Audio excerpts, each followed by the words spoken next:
Eu convido os irmãos a abrirmos a palavra de Deus, o livro dos Atos dos Apóstolos, onde vamos ler no capítulo 9, do verso 1 ao verso 22.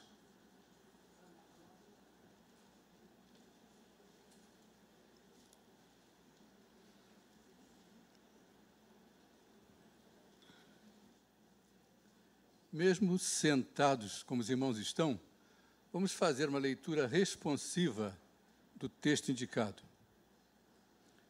Vamos ler com bastante calma, que é um texto longo, de 1 a 22, para que ninguém se perca, nem se adiante, nem se atrase. Leiamos. Paulo, respirando ainda ameaças e morte contra os discípulos do Senhor, dirigiu-se ao sumo sacerdote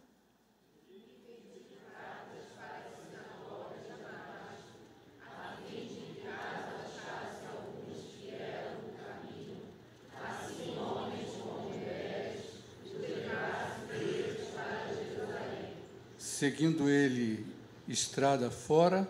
Ao aproximar-se de Damasco, subitamente uma luz do céu brilhou ao seu redor.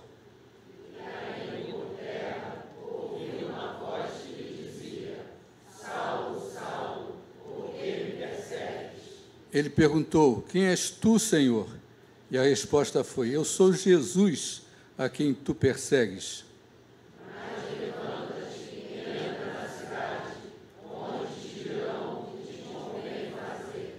Os seus companheiros de viagem pararam, emudecidos, ouvindo a voz, não vendo, contudo, ninguém. Então se levantou Saulo da terra, e abrindo os olhos, nada podia ver, e guiando pela mão, levaram para Damasco. Esteve 3 dias sem ver, durante os quais nada comeu nem bebeu.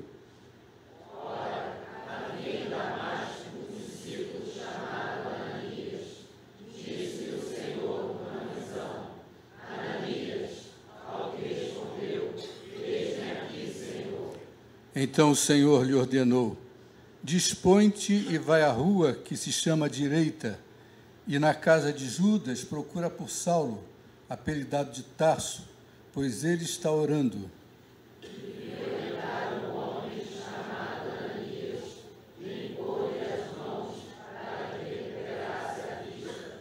Ananias, porém, respondeu: Senhor, de muitos tenho ouvido a respeito desse homem. Quantos males tem feito aos teus santos em Jerusalém?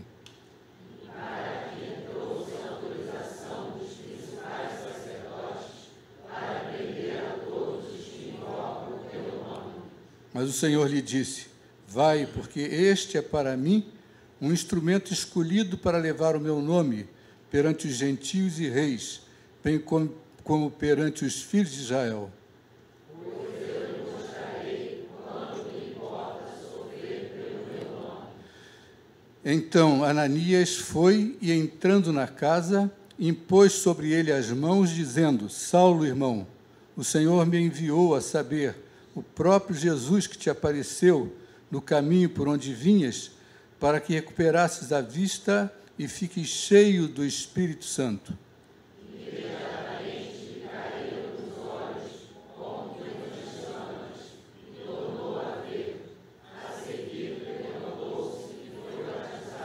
E depois de ter se alimentado, sentiu-se fortalecido. Então permaneceu em Damasco alguns dias com os discípulos. E logo pregava nas sinagogas a Jesus, afirmando que este é o Filho de Deus. Ora, todos os que o ouviam estavam atônitos e diziam: Não é este o que exterminava em Jerusalém os que invocavam o nome de Jesus? E para aqui veio precisamente com o fim de os levar amarrados aos principais sacerdotes? Saulo, porém, mais e mais se fortalecia e confundia os judeus que moravam em Damasco, demonstrando que Jesus era o Cristo. Vamos orar.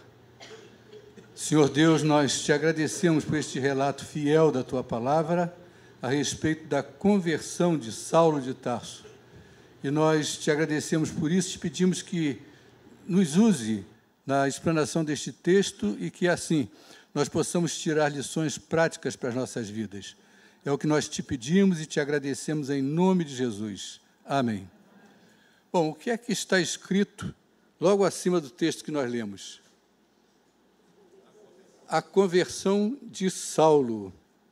É interessante que o que está como título nos nossos textos, eles não fazem parte do original. Isso aí é uma ajuda que a Sociedade Bíblica faz para que nós entendamos aquilo que vamos ler. Mas quando nós pensamos em conversão, como é que a gente pensa? Primeiro vem logo à cabeça aquele versículo que diz que o Espírito nos convence do pecado, da justiça e do juízo.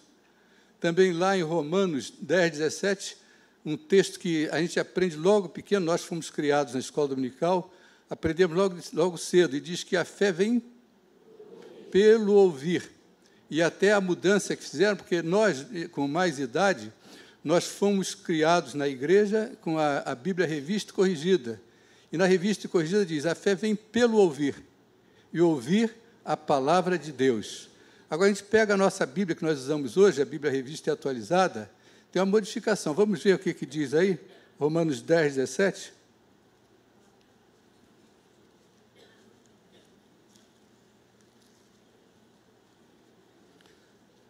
Já achamos? Acho que já, né? Diz assim, e assim a fé vem pela pregação, e a pregação pela palavra de Cristo. O que parece isso? Parece que se a gente tiver pessoas muito especialistas em expor textos, que muitas pessoas vão se converter, porque a fé vem pela pregação. Parece que privilegia aquele que prega e não aquele que ouve. E para nós faz uma diferença grande. Porque nós aprendemos que a fé vem pelo ouvir, e ouvir a palavra de Deus. Agora, quem foi que pregou para Paulo aqui nesse texto? Foi o próprio Jesus. Agora, é interessante, porque, vamos dizer, na nossa forma comum de entender a conversão, a gente entende dessa forma, a fé vem pelo ouvir. Então, é preciso que alguém pregue para alguém, ou do púlpito, ou numa conversa de duas pessoas, e aí a pessoa ouve a palavra de Deus e o Espírito atua em seu coração, e essa pessoa ouve, então, e se converte. Assim que a gente entende. E se converte, outro texto, outro assunto, né? Parece que eu ouço e eu mesmo me envolvo. Não. Normalmente é o Espírito quem convence mesmo. Agora, é interessante, há um livro do reverendo Miguel Riso Júnior, não sei quantos aqui chegaram a ler. É um livro antigo, é um livro muito pequeno, é quase um folheto, que a gente lê assim em poucas horas, e que tem o título de Sozinha. E de que é que trata esse livro? Sozinha é porque ele conta várias experiências da Bíblia sozinha, o que a Bíblia fez. E tem assim, muitas histórias, todas histórias verdadeiras, e de coisas muito interessantes que aconteceram. Há uma de uma pessoa que vem ao Rio de Janeiro e ela ganha uma Bíblia. E ela leva uma Bíblia. Há várias histórias assim. Há um que ganha uma Bíblia e leva a Bíblia lá para o lugar, lá em Minas, onde morava, mas ele tem, vamos dizer, aqui são poucos que nasceram antes dos supermercados. Mas nós, mais velhos, nós não tínhamos supermercados. Nossos pais compravam os alimentos num armazém, compravam um pedaço de sabão, compravam coisas assim. Aí ele rasgava aquela folha e entregava. Aí o que aconteceu? A cidade foi ficando cheia de folhas da palavra da Bíblia, da palavra de Deus. E as pessoas começaram a achar interessante, começaram a ler. E, dali a pouco tempo, havia uma católica. E aí foi preciso que um se encontrar. Ele é editado hoje pela própria Sociedade Bíblica do Brasil. Se forem à Sociedade Bíblica do Brasil, vão encontrar um livrinho fininho, que a gente lê em poucas horas. Mas, então, o que eu estou querendo mostrar? Que Deus tem os seus meios. Jesus até disse que, se nós nos calarmos, o que vai acontecer? As pedras clamarão. Então, o método é de Deus. Deus é quem sabe como vai fazer. Mas é interessante aqui, porque a gente, olhando para este texto, a gente vê que realmente é a conversão de Saulo. Porque Saulo deixa de ser o perseguidor. Vejam o versículo primeiro que nós lemos. Ele estava saindo lá da sua cidade, E aqui diz, Saulo respirando ainda ameaça. Imagina uma pessoa respirando ameaça. Ele devia estar com muita raiva, realmente, de todos os crentes. Se a gente voltar um pouquinho o texto, no capítulo 8, a gente vai ver que ele era um perseguidor, e aqui houve uma grande dispersão, diz a palavra de Deus aqui, no verso 1 diz, e Saulo consentia na sua morte. Aqui é ligação com o capítulo anterior, que é a morte de Estevão. E ele estava presente ali na morte de Estevão e ele consentia que aquilo tudo acontecesse.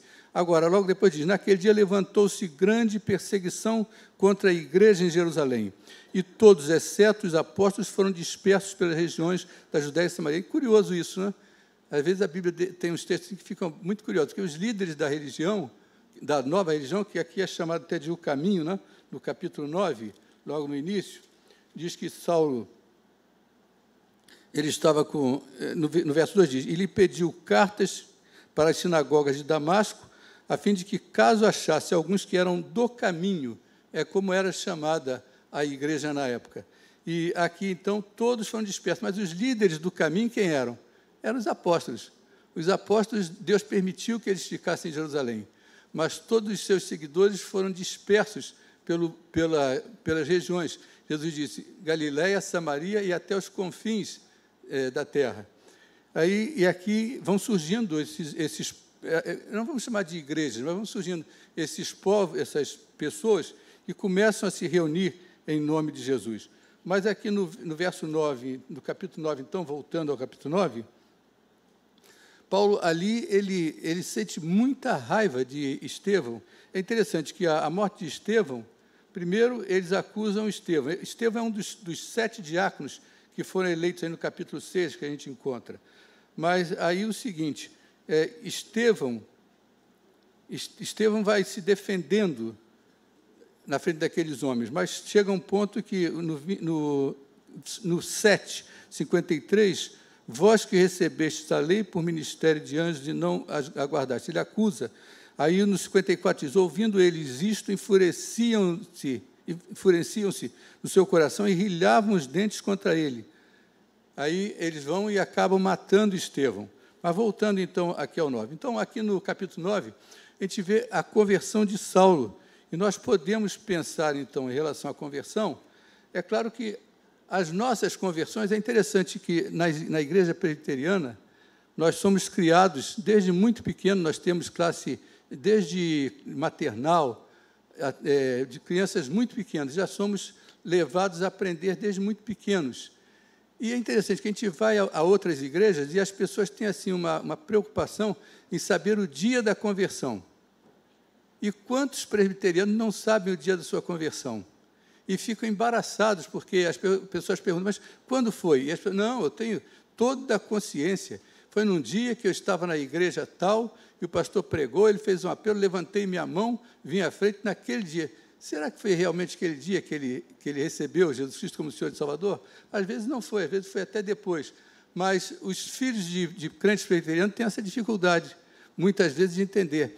Aí os pastores explicam que tem também a situação de Timóteo, que foi criado pela sua mãe e pela sua avó, e não tem o dia de sua conversão. Ele dá a entender que ele vai aprendendo, daqui a pouco ele passa a confiar em Jesus, e ali está a sua conversão. Mas aqui, então, a gente vê uma conversão diferente, uma conversão em que Deus usa de situações até especiais para converter Paulo a ele, porque ninguém se converte. Eu não me converti a Cristo, foi ele que me converteu a ele. É bem diferente do que a gente ouve aí fora. Mas aqui a gente pode pensar, então, sobre isso. Então, pode até usar um tema aqui, quando Deus nos toma para si. Podemos até pensar dessa forma. Então, o que ele faz? A primeira noção que a gente tem é que nós nos voltamos para ele. Veja essa situação de Saulo. Saulo sai todo arrogante, todo senhor de si, e aqui não diz também que as pessoas dizem que ele caiu do cavalo. A Bíblia não diz em lugar nenhum que ele estava a cavalo, diz que ele estava viajando. Aí as pessoas pensam, provavelmente ele estaria a cavalo, porque dificilmente alguém faria uma viagem tão longa a pé. Mas ele ia a cavalo. Então, nós voltamos. Agora, imagine, irmãos, é uma luz tão forte que o outro texto, os irmãos olharem logo abaixo do título, está a conversão de Saulo, Atos 22, 4 a 11 e 26, 9 a 18, que tem a repetição, porque é Paulo se defendendo, ele conta toda essa história novamente. Mas é uma luz tão forte que diz que ele caiu por terra. E os companheiros, aqui no verso 7, diz, seus companheiros de viagem pararam emudecidos, ouvindo a voz, não vendo, contudo, ninguém. Ninguém via quem falava com Paulo. Mas ele ficou tão cego que ele teve que ser levado pela mão das pessoas que estavam com ele até a casa de Judas, aqui no verso 11. Então o Senhor lhe ordenou, dispõe-te, que é isso aqui para Ananias, né? Dispõe-te, vai à rua chamada direita, e na casa de Judas procura por Saulo, apelidado de Tarso, pois ele está orando. Então ele chegou lá e ele já estava orando. Agora, ele era crente do judaísmo, até ali. E agora ele está orando, é o que diz a Bíblia. Mas os judaizantes também oravam ao mesmo Deus. Agora, ele já devia estar fazendo uma oração diferente, já pensando realmente em Jesus Cristo, porque Jesus Cristo se anunciou a ele, e ele, é claro que ele sabia de todas aquelas coisas, ele vivenciou tudo aquilo ali, quer dizer, ou por ter ouvido dos outros, ou por ter presenciado até algumas coisas, porque ele era um perseguidor do Evangelho.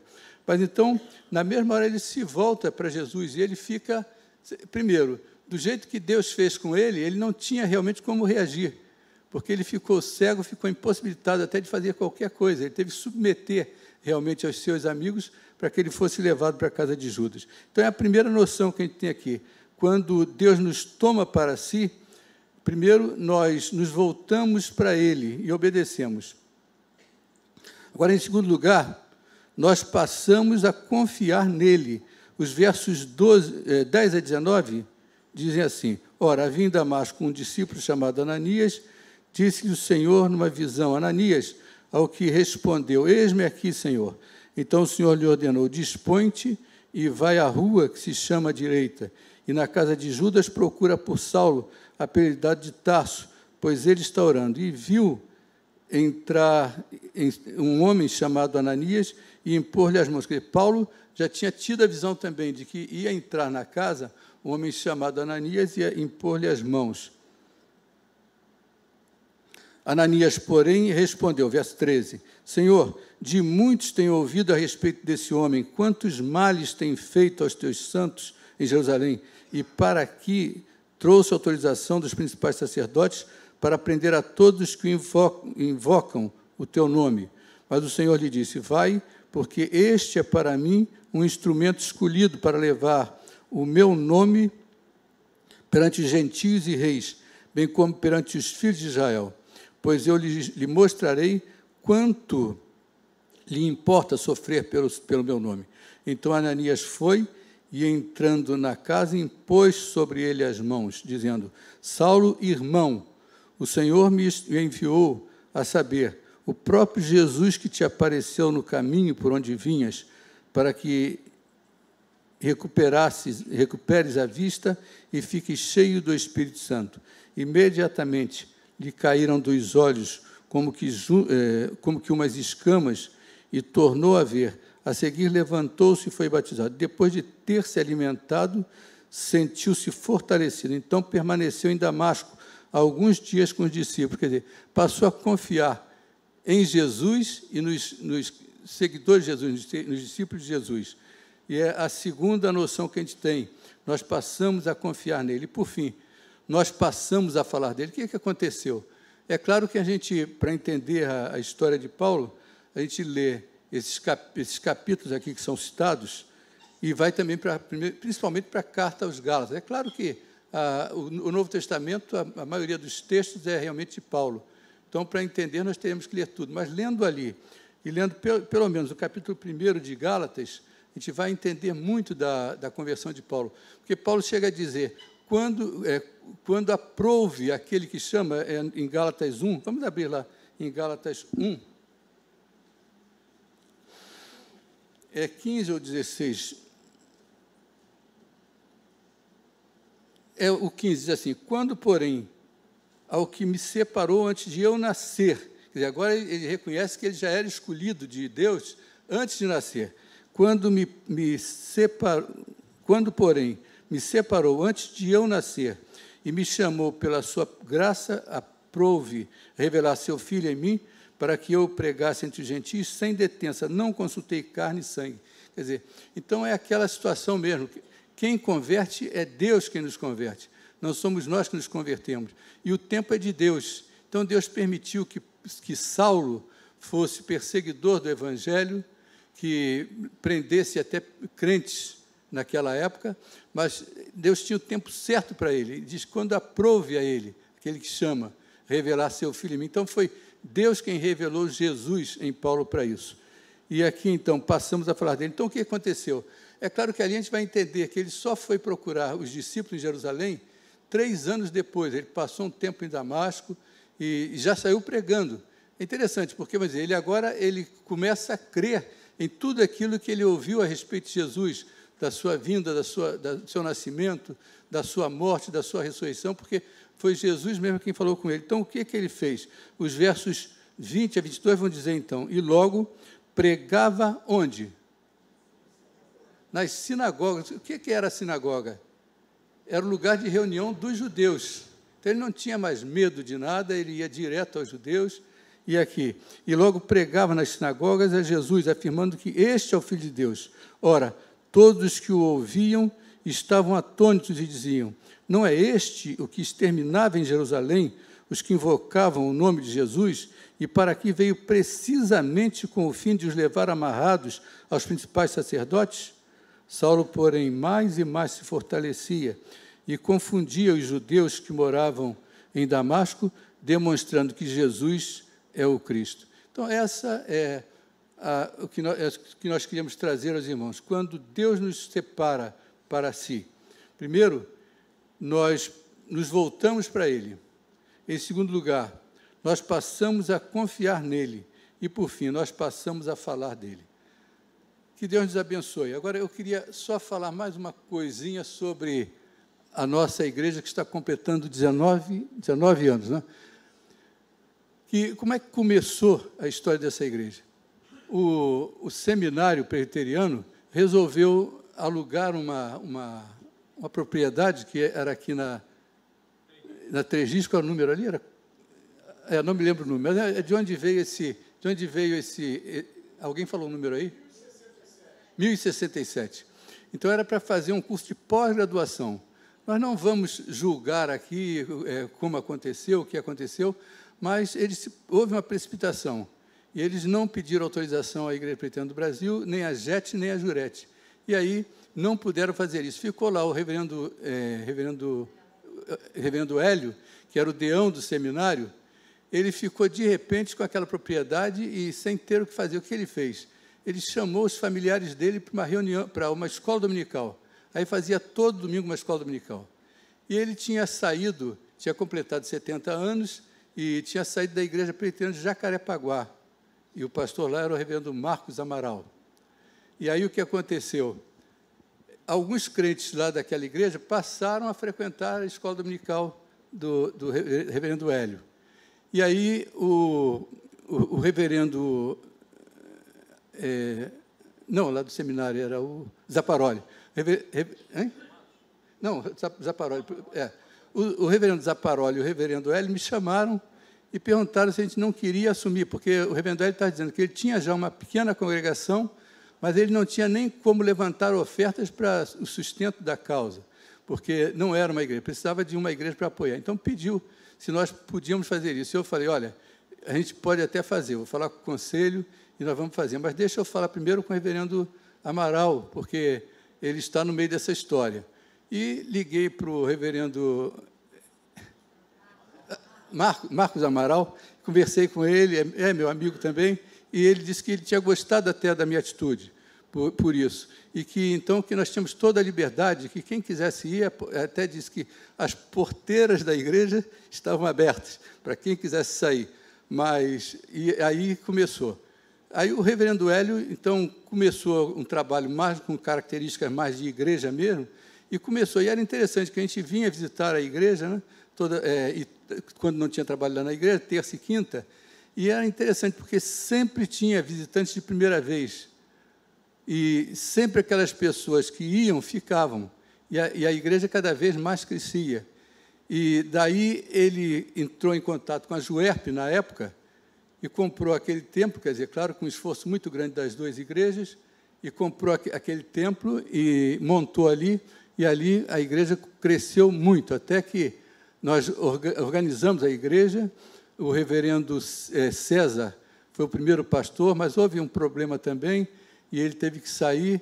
E aí sim, aí a Igreja Presbiteriana e o Presbitério de Guanabara me determinou que eu viesse para cá e eu acumulasse a Igreja Presbiteriana do Meire e a Igreja Presbiteriana da Freguesia. E o reverendo André era seminarista naquela época. Nós convidamos o reverendo André para nos ajudar, porque eu não podia estar todos os horários na igreja, e aí ela começou a crescer mais ainda. É claro que as coisas de Deus, porque, por exemplo, no que nós vimos de Paulo, o que Paulo saiu para fazer? Saiu de Jerusalém para perseguir os crentes em Damasco. Não era uma coisa aprovada por Deus, não acredito que fosse. Mas Deus, no meio do caminho, ele mudou. Também o seguinte, a situação ali da igreja, a saída do reverendo César, não houve inimizade nenhuma, nem comigo, nem com o Presbitério de Guanabara, nem com o reverendo André. E aí o seguinte, dali nasceu uma outra igreja que vai bem forte, que é a Igreja Presbiteriana do Bosque da Freguesia. Já saiu até uma terceira igreja. Como é que é o nome ali? Do Pichincha, do Pichincha, que de início foi o reverendo da Sociedade Bíblica do Brasil, é o Marcos Batista, e que vai crescendo também. Então, graças a Deus por isso, as divisões que Deus aproveita até para fazer crescimento da igreja. Então, graças a Deus, vamos orar pela Igreja Presbiteriana da Freguesia, mas vamos orar também pela Igreja Presbiteriana do Bosque da Freguesia e pela Igreja Presbiteriana do Pichincha. Que Deus nos abençoe. Amém.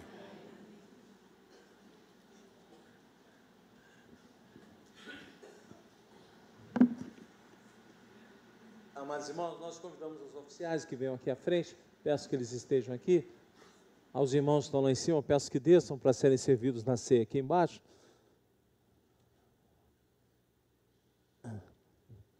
Nós agradecemos muito a palavra do reverendo Eli.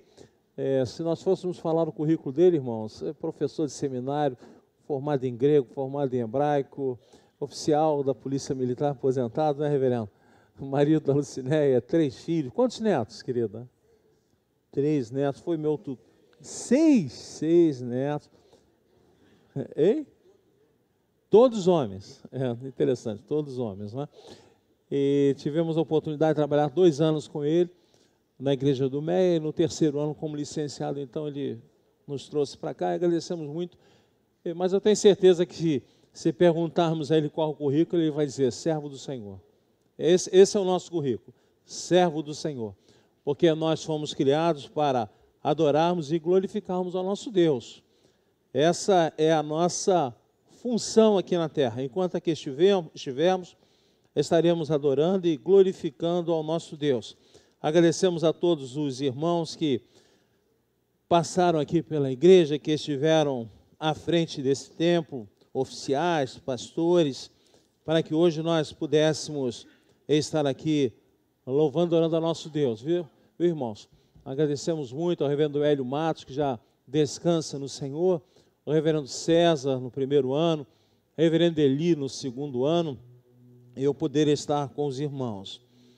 Nós vamos orar. Senhor Deus e Pai, nós só podemos te agradecer e dizer que até aqui o Senhor nos tem ajudado, apesar das nossas imperfeições, dos nossos erros, o Senhor nos tem usado e nos tem ajudado. Muito obrigado por essa igreja, muito obrigado, Senhor, por nos sentirmos bem aqui, por sentirmos a Tua presença e nos alegrarmos no Senhor. Muito obrigado, Senhor, porque aqui nós podemos chorar aos Teus pés, podemos sorrir aos Teus pés, podemos sentir a Tua presença, Senhor, porque foi o Senhor que nos chamou, não merecíamos, o Senhor nos chamou. E agora, Senhor, nós mais do que nunca confiamos, seguramos em Tuas mãos, sabendo que o Senhor está sempre ao nosso lado.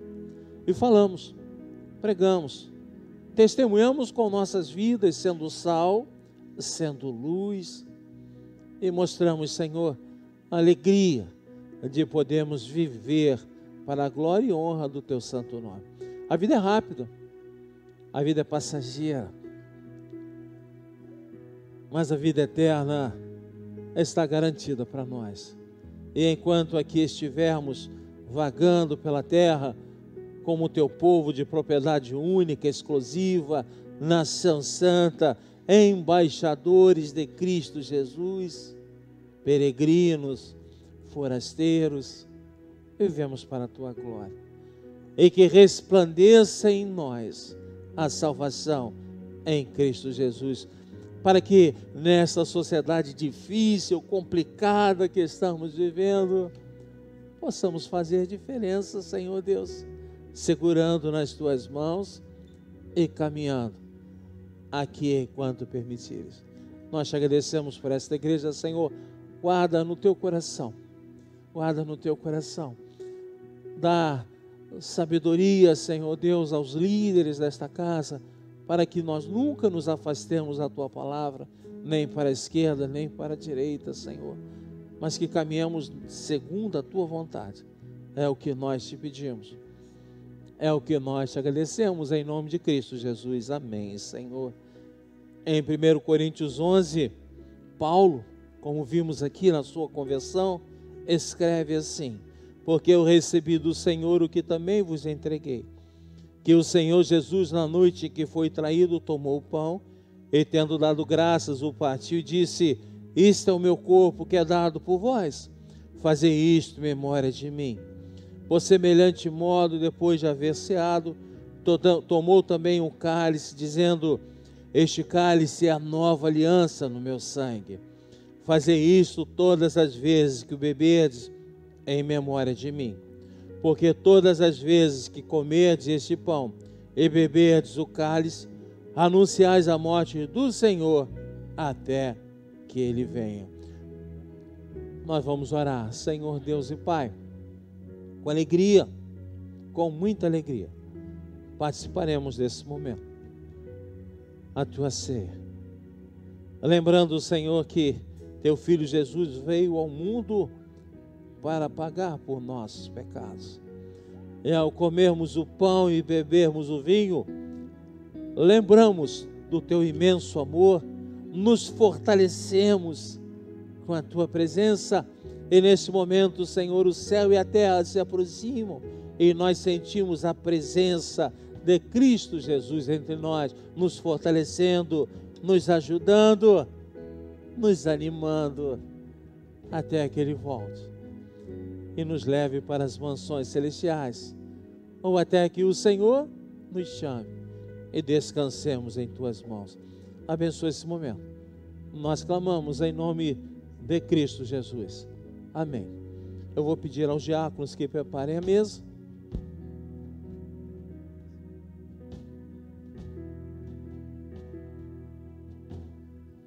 Fique conosco aqui embaixo.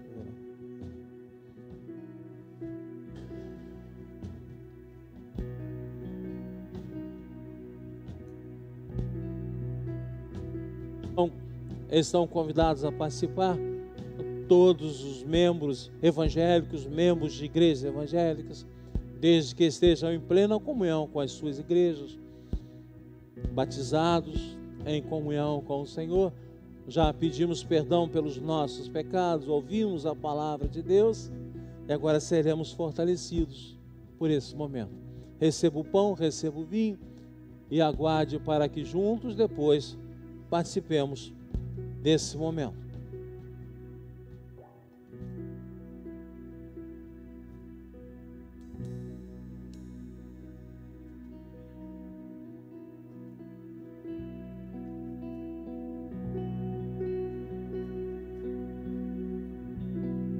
Naquela última noite, há poucas horas antes de ser preso, crucificado e morto por amor a você, Jesus, o Filho de Deus, o próprio Deus, se deixou ser preso.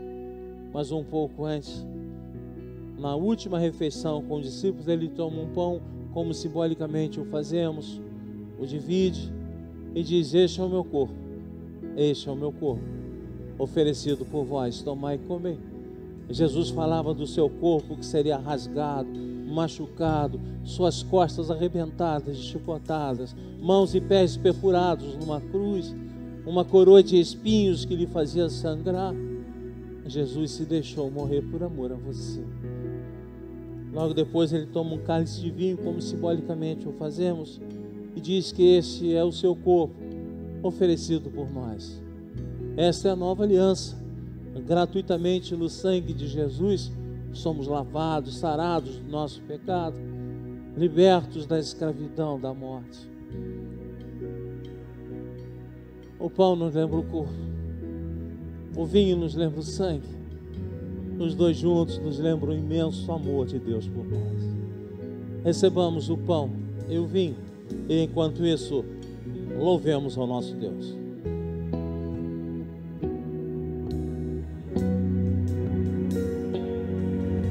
Deixou os céus para me encontrar.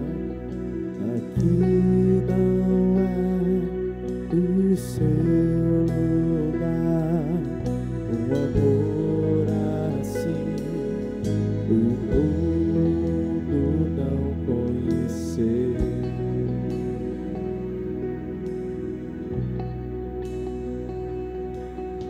Naquela cruz se entregou, o teu perdão me alcançou. Um amor assim o mundo não conheceu.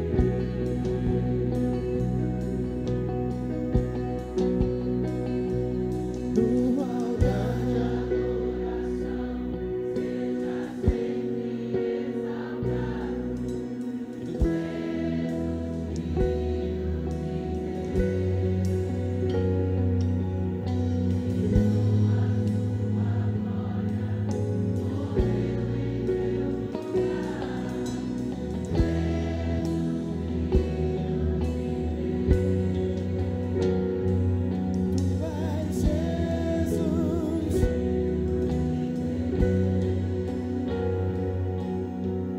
levou sobre si pecado e dor, venceu a morte e ressuscitou. Um amor assim o mundo não conheceu.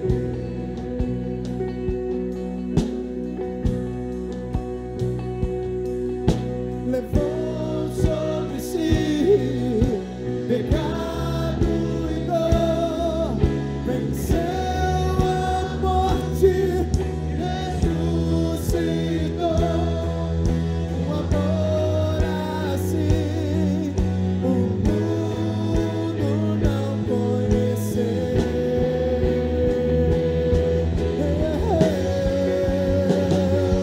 O altar de adoração seja sempre exaltado, Jesus, Filho de Deus. Deixou a sua glória, morreu em meu lugar.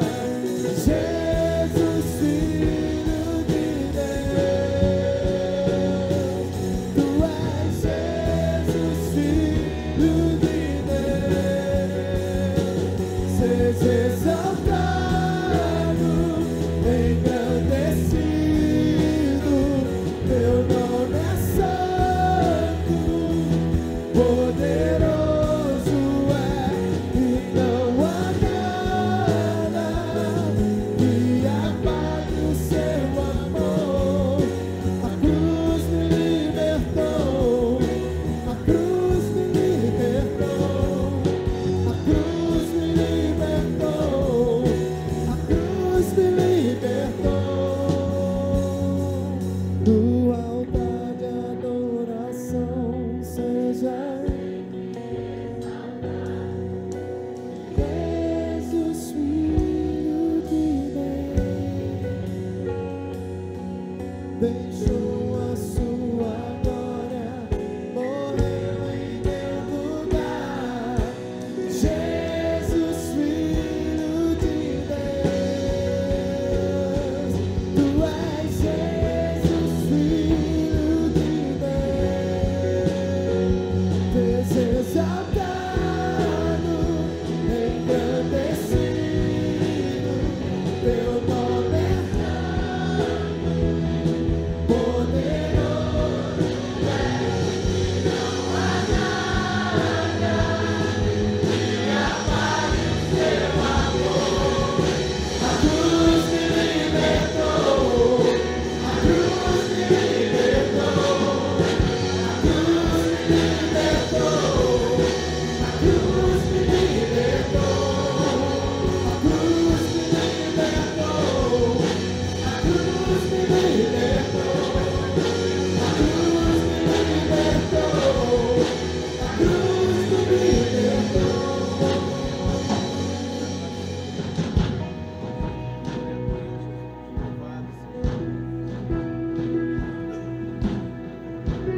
Alguém deixou de ser servido? Levante a mão, por favor. Temos alguns ali. Diácono Orlando, por favor, leve o pão também. Levante a mão quem não foi servido, por favor. Temos ali uma fileira. Aqui também, Marina não foi? Por favor. Mais alguém não foi servido?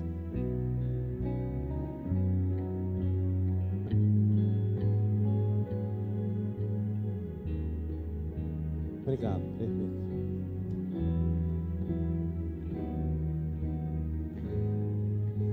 Amém. Quem ainda não foi servido, por favor, levante a mão para nós vermos. Todos já foram?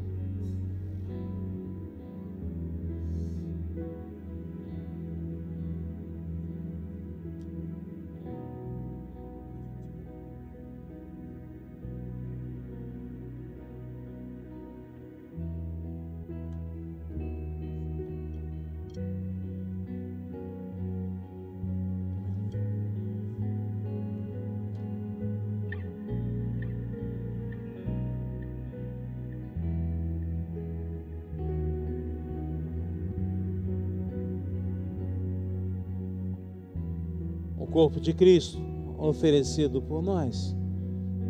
Tomai e comei. Este cálice é a nova aliança do sangue de Jesus. Fazei isto em memória dele, todas as vezes que o beberes.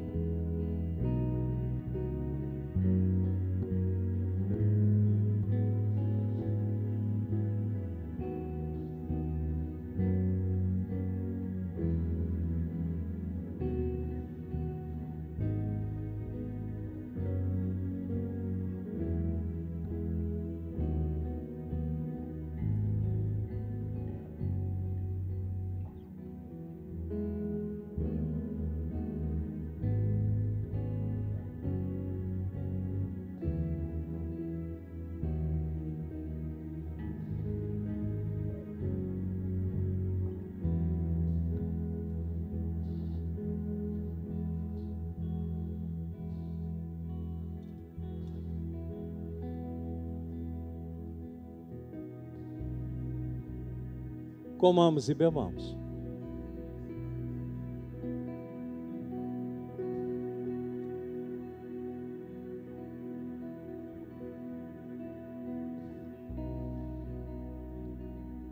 Obrigado, Senhor Deus, porque teu Filho Jesus Cristo se deixou morrer por nós. Teu Filho poderia ter clamado e as forças do universo, os ventos, varreriam os soldados. Não, ele não fez. Jesus poderia ter clamado e as hostes celestiais desceriam e libertariam. Não, ele não fez. Jesus, teu Filho, poderia ter clamado e aqueles tantos que receberam milagres, pão, peixe, se levantariam contra o Império Romano. Não, não fez. Teu Filho se deixou morrer por nós, para que tivéssemos a vitória, a vida e a abundância. E nós te agradecemos. E pedimos, Senhor, por estes que aqui estão, que não estão participando desse momento. Que o teu Espírito Santo esteja tocando esses corações e os fazendo sentir algo especial. Porque é o Senhor que chama, é o Senhor que transforma, é o Senhor que cura, é o Senhor que limpa. E nós te agradecemos por esse momento. Em nome de Cristo Jesus. Amém. Logo depois de ter iniciado, Jesus e os discípulos louvam a Deus. Dali eles sobem ao monte para orar. Nós vamos louvar a Deus, vamos ficar em pé, passem os cálices para o centro, eles serão recolhidos. E depois vamos orar e vamos em paz para as nossas casas. Louvemos ao nosso Deus. Levou sobre si pecado e dor. Venceu a morte e ressuscitou. Um amor assim o mundo não conheceu.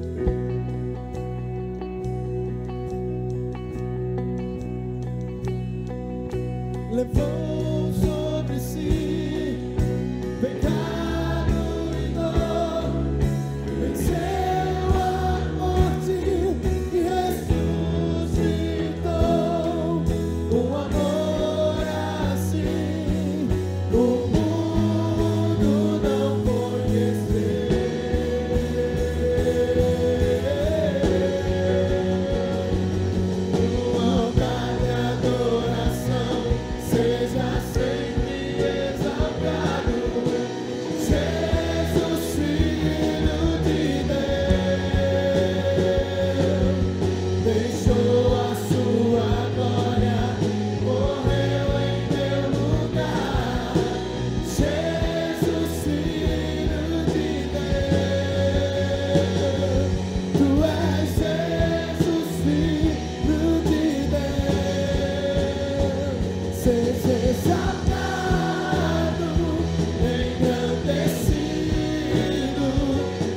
Oremos. Senhor Deus, nós te agradecemos por esta igreja que se reúne nesse bairro há mais de 19 anos. Te agradecemos pelo que representou para nós o reverendo Hélio, já na glória, também o reverendo César, o reverendo André hoje, e todos que passaram por aqui, o presbítero da igreja da Gávea, que nos ajudou também durante algum tempo. Te agradecemos pela vida de cada um desses irmãos e te pedindo que o Senhor abençoe esta igreja, que ela possa crescer cada vez mais, não só em número, mas muito mais no aprendizado da Tua Palavra. E assim te pedimos que o Senhor seja com o reverendo André, o Senhor seja com cada um dos presbíteros, dos diáconos, dos professores da escola dominical que o ajudam, para que essa igreja seja sempre uma igreja muito forte na doutrinação da Tua Palavra. Te pedimos que leve Teu povo em paz para as suas casas, que guarde cada um pelos caminhos desta cidade e que possam voltar, cada um possa voltar logo mais para o culto a Ti. Ser conosco também, que vamos ainda a outra igreja à noite, que o Senhor também nos abençoe e nos guarde. Leva-nos na Tua paz, como nós Te pedimos, em nome de Jesus. Amém.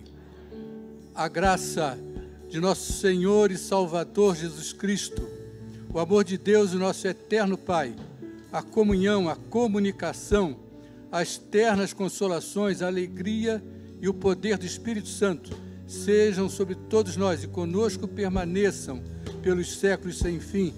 Amém.